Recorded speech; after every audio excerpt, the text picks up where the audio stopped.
नमस्कार शेतकरी बंधूंनो. सध्या सर्वच विभागात आले पिकाची लागवड सुरू आहे. आले पिकाच्या दर्जेदार व भरघोस उत्पादनासाठी आले पिकामध्ये खत व्यवस्थापन अत्यंत गरजेचे आहेत.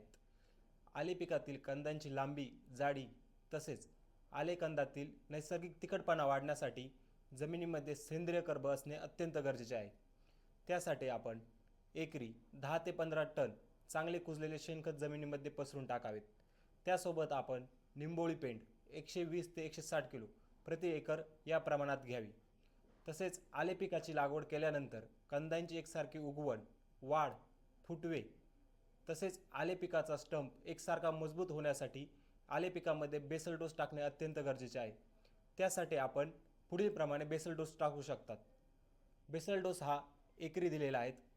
ग्लोरीफॉड PROM 100 kilo, 10-26-26 50 kilo, MOP 25 kilo, Bensulf किंवा सल्फर डस्ट 25 किलो, ॲटोसिल 25 kilo, doctor Bacto's Pancham granules 25 kilo हा सर्व बेसल डोस एकत्र करून बेडवरती पसरवून टाकावा. धन्यवाद.